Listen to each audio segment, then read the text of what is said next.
Bonjour et bienvenue dans notre nouvelle émission l'Agorama Expérience Client Digitale. Nous allons aborder ce matin les nouvelles technologies qui améliorent le parcours et l'expérience client et notamment cette expérience de self-care. D'accord. Et ce matin, je reçois donc Thierry Moussu, vous êtes responsable de la relation digitale, d'accord, ça, chez Direct Energy. De Direct Energy, oui. Très bien. Et Jérémy Galmard, vous êtes CEO de Smart Tribune. Vous proposez des solutions prédictives de self-care. Donc ce fameux mot qui veut dire quoi? Prédictive ou self-care? Ah bah les deux, mon capitaine. Self-care, c'est l'autonomie en français. Comment autonomiser les clients, leur permettre d'obtenir des réponses par eux-mêmes. On veut plus s'en occuper en fait. Si, on veut s'en occuper, mais quelle est la meilleure performance pour un client? C'est quand même de pouvoir se servir lui-même. Personne, en tant que client, ne souhaite appeler son service client. Sauf les hommes, en fait. Non, d'abord, il préfère obtenir sa réponse, faire son action par soi-même, et s'il ne peut pas, trouver la réponse par lui-même, et à ce moment-là, appeler le service client si à ce moment-là, il n'y a toujours pas eu sa réponse. Ça répond à cette notion digitale chez vous, justement? C'est exactement ça. Moi, c'est ce dont je m'occupe depuis maintenant 4 ans chez Direct Energy. Toute la partie self-care, en commençant par les FAQ, donc c'est un des dispositifs les plus utilisés aujourd'hui en self-care dans toutes les entreprises. Même Amazon a des facs. Oui, tout le monde a des facs aujourd'hui. Oui, tout le monde a des facs aujourd'hui avec différents niveaux d'intégration dans le site. Nous, je sais qu'on les a intégrés beaucoup dans le site. Elles sont disponibles via une home page. Elles sont disponibles via un moteur de recherche. Mais aujourd'hui, les facs, c'est un peu désuet, non?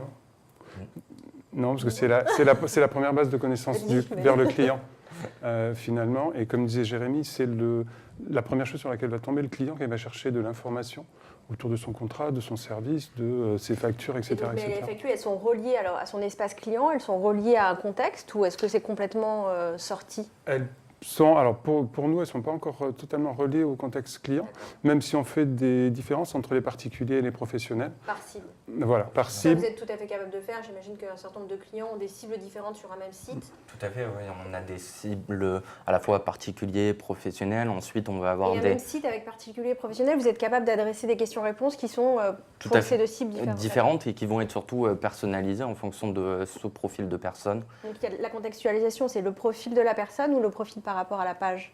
Les deux. En fait, on va vraiment, c'est les deux qu'il faut adapter. Il faut à la fois s'adapter par rapport au profil et à son parcours client. S'il est déjà venu sur le site, à ce moment-là, on va lui proposer d'autres questions-réponses. Mais est-ce que vous êtes connecté avec l'espace client du client et donc le contexte est aussi vis-à-vis de ce client-là en particulier ou pas encore? Tout à fait. Si, ça va dépendre avec. Nous, on le fait avec quelques clients déjà.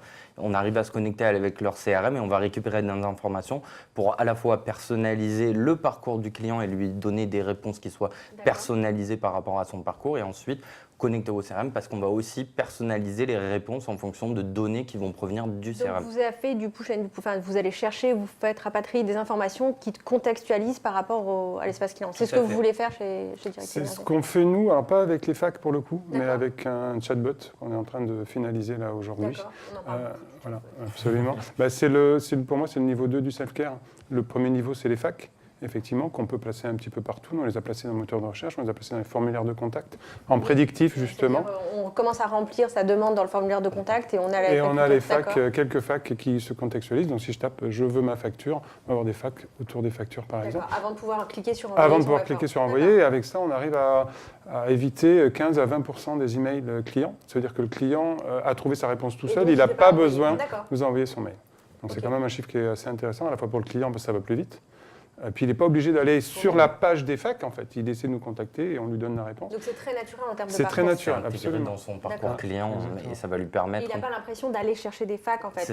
Parce que c'est aujourd'hui, finalement, la notion de chatbot, aujourd'hui, elle vient... elle rend un peu... voilà, les FAQ un peu... pas désuètes, mais on se demande aujourd'hui ce qu'elles vont devenir. Vous allez nous le dire. Mais c'est finalement une interaction hyper rapide avec le chatbot qu'on n'a pas avec le FAQ. Tout à fait. Et après, la FAQ va rester quand même un socle important du chatbot parce qu'elle va comporter, être une base de connaissances pour le chatbot. Donc elle sait identifier les questions-réponses et finalement, avant d'aller sur le bot, il vaut mieux aller sur une partie FAQ pour comprendre pourquoi on nous contacte? C'est cette expérience-là que vous avez faite? Non, pas forcément. Ça dépend, en fait, tout dépend de la manière dont le client est habitué, comment est-ce qu'il veut nous contacter, où il veut nous contacter. On ne peut pas mettre des chatbots partout. Il y a certains clients qui veulent aller directement sur les facs, ils vont à un menu aide, c'est leur premier réflexe, ils tombent sur les facs. Puis il y a aussi une notion sur les facs qui est importante, c'est la notion de SEO. Puisque toutes ces facs, ces questions-réponses-là, elles sont indexées par les moteurs de recherche. Et nous, particulièrement, on a beaucoup d'entrées sur nos facs qui ne viennent pas de notre site, mais qui viennent de Google. Quelqu'un va taper « Comment contacter Direct Energy » dans Google. La première réponse qu'il va avoir, c'est la fac sur notre site. D'accord. Donc effectivement, vous remontez plus sur les pages Google pour expliquer un peu cette notion de SEO. Exactement. En fait, chez l'ensemble de nos clients, à peu près, on a 40% des accès qui vont être directement sur les réponses qui vont provenir de Google. Les internautes vont taper directement leurs problèmes sur Google et souhaitent avoir une réponse. Et naturellement, nous, on est là, en tant qu'éditeur de Selfcare, à aider tous ces internautes qui veulent obtenir des réponses par eux-mêmes. D'accord, et cette notion de prédictive dont on revient un petit peu, c'est effectivement parce qu'il y a de la contextualisation? Tout à fait, ouais. C'est répondre aux questions des internautes, c'est le premier enjeu, mais la deuxième, c'est quasiment d'anticiper leurs demandes en fonction de leur parcours. On sait qu'un client qui va... Comment vous allez faire? Un client qui a fait une commande sur un e-commerce, 3 jours après, quand il revient dans 9 cas sur 10... Suivi de commande. Voilà, suivi de commande. Il veut avoir cette réponse. Et donc vous arrivez à savoir que cet internaute est venu 3 jours avant? Tout à fait. D'accord. Et donc vous allez lui pousser des questions sur le suivi de commande directement? Exactement. Juste à la place d'être juste au moment où il cherche la réponse, là, nous, on va lui pusher la réponse directement dès la page d'accueil avec certains de nos clients. Est-ce que vous avez mis, enfin, alors, sans trahir de secret, vous avez mis en place Smart Tribune chez Direct Energy.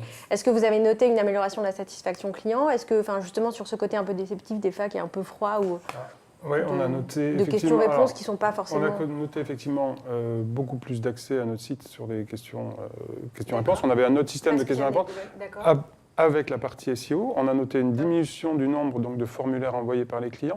Et en même temps, on mesure la satisfaction à chaque fac. On pose la question, est-ce que cette réponse vous a satisfait ou pas? On doit être à plus de 85% de satisfaction sur les facs. Sur les facs. Et ensuite, les gens qui sont insatisfaits, on prend leur requête. En fait, on leur demande pourquoi vous n'êtes pas satisfait. Et après ça, on traite ça en comité self-care pour améliorer les facs en fonction des retours des clients. D'accord. Et donc vous parliez du bot, est-ce que comment vous reproduisez, parce que finalement vous n'allez pas prendre le même outil, est-ce que vous perdez de la connaissance parce que vous les avez mis Non, parce que le bot, les questions-réponses du bot vont être basées sur les facs. Alors on va changer le format parce que les facs peuvent être assez longues, il peut y avoir des images, il peut y avoir plein de choses. Un bot, il faut que la réponse soit courte, donc on peut éventuellement découper les facs ou prendre des petits bouts. Mais oui, la base de connaissances, il faut que ça soit la même. Que le client ait la même réponse, qu'il vienne sur la messagerie mobile de notre application ou dans nos facs, s'il demande, s'il pose sa question, il faut absolument qu'il ait la même réponse. Donc on est obligé d'avoir cette base de connaissances qui fait le pont entre les deux. D'uniformiser la réponse au travers de tous les canaux. Parce que l'information, elle est là, c'est toutes les questions non répondues, c'est aussi ça dont vous avez besoin pour alimenter le bot demain. Absolument. D'accord, ok. Absolument. Et donc vous notez une amélioration de la satisfaction, mais 85, je trouve ça énorme sur des FAQ. C'est un bon élève, directement. On a effectivement beaucoup travaillé là-dessus. Au moment où on a implémenté Smart Tribune, donc il y a maintenant. Est-ce que c'est les premiers mois qui sont hyper importants? Est-ce que comment justement on est pertinent dans la mise en place de ces FAQ? Je pense que c'est vraiment un travail en continu et c'était un petit peu le problème. Avec la marque?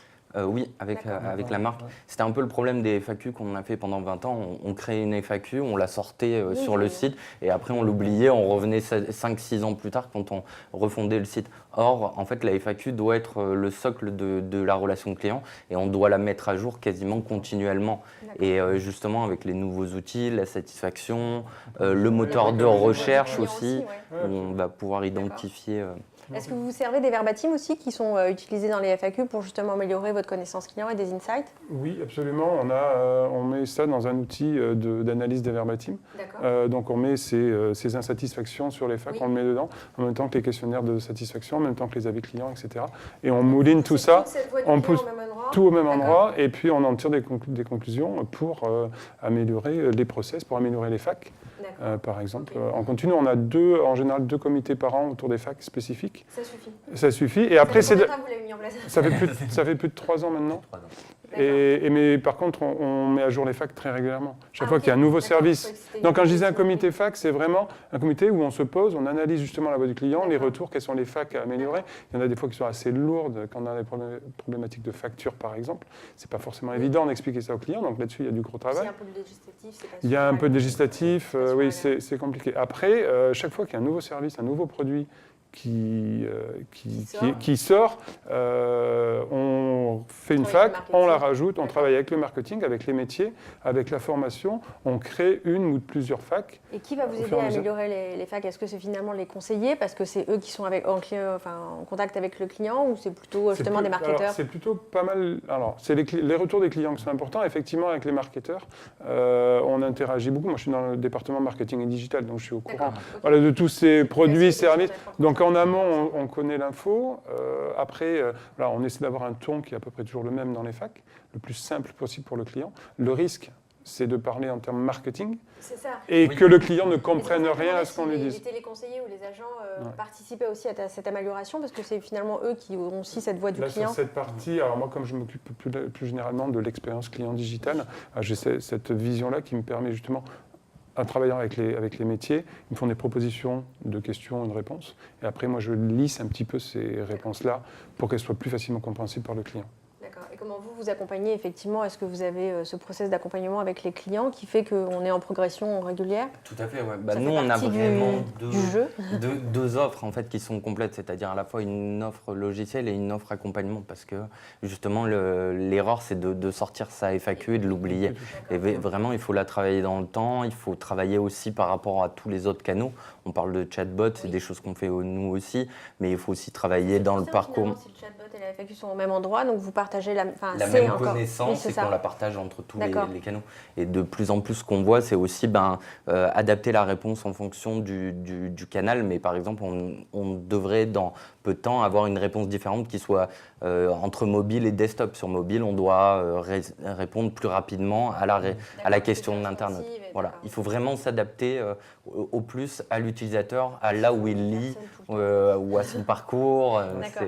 C'est ça. Mais maintenant, on peut le faire. Et c'est quoi, quels sont les cas d'usage aujourd'hui que vous rencontrez en dehors de Direct Énergie qui font que vous vous dites, les FAQ sont encore là On pense souvent à la FAQ comme SAV, comme à la partie support. Oui, or, on voit chez plusieurs clients, notamment un client dans l'automobile, on voit que c'est son principal élément de réassurance. On voit que tous les internautes, comment on peut savoir ça? En analysant le parcours au sein des FAQ des gens qui ont acheté un véhicule par la suite. Vous arrivez à reconstituer le fil d'Ariane. D'accord. Ce qui est assez marrant, c'est que quand on va acheter un produit qui est très cher, en l'occurrence, là, en fait, l'internaute va lire jusqu'à 10-12 questions avant de passer sur son achat. C'est énorme. C'est énorme. C'est énorme. Et on a vraiment des différences entre les métiers. Il y en a 3 en moyenne. Nous, je crois qu'on est à 1,5, fac et demi en moyenne par visite sur les facs. Okay. Là, oui, 10-12, c'est 10-12, c'est notre client record, mais on voit que ça agit vraiment sur son taux de conversion. Et eux-mêmes ont comparé en fait, entre les clients qui sont passés par la FAQ et les clients qui ne sont pas passés par la FAQ. Et finalement, il y a un taux de conversion qui est plus important. Vous servez de ça, vous aussi, d'un client? Non. Vous n'arrivez pas à réconcilier effectivement ces clients qui sont venus avant, qui se sont inscrits ou qui viennent après au moment de l'inscription? Honnêtement, ce n'est pas une idée qu'on avait eue. D'accord. On en rediscutera. On analyse les parcours clients, nous, avec d'autres outils, mais basés vraiment sur la navigation. Mais on n'a pas fait ce rapprochement-là avec les facs. Après, nous, nos facs, elles sont plus relations clients que avant-vente. C'est peut-être lié aussi. On en a un peu à l'avant-vente sur les contrats, les différentes options, etc. Oui, mais c'est 10-15% de nos facs. 80 à 85%, c'est de la relation client, c'est du parrainage, c'est ma facture, mon échéancier, etc. Est-ce qu'il y a des FAQ en interne, par exemple?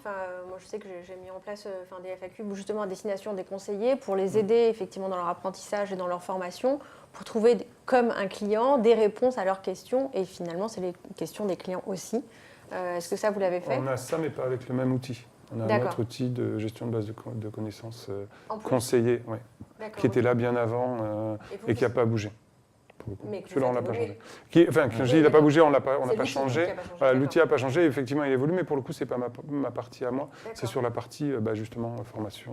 Formation, d'accord. Vous avez des clients qui font ça? Parce que finalement, c'est les mêmes questions et potentiellement un client qui appelle ou un conseiller qui pose une question, c'est parce qu'un client lui a posé et qu'il n'a pas trouvé la réponse sur sa FAQ Tout à fait, à l'externe. On propose la même connaissance en interne ou en externe, mais avec des réponses qui peuvent être adaptées en fonction de si c'est... Dire au client la procédure. Et voilà, exactement. Et ce qui est important, c'est qu'on fait de plus en plus aussi pour le conseiller de voir quelle est la réponse qui est présente sur la FAQ en même temps que celle qu'il voit pour lui. Ouais. Et comprendre aussi là où l'internaute a fait une erreur ou s'est trompé ou n'a pas eu permis d'aller. Vous lui poussez la question qu'il a vue ou est-ce que vous lui poussez la réponse à cette question s'il avait tapé la bonne question? Les deux.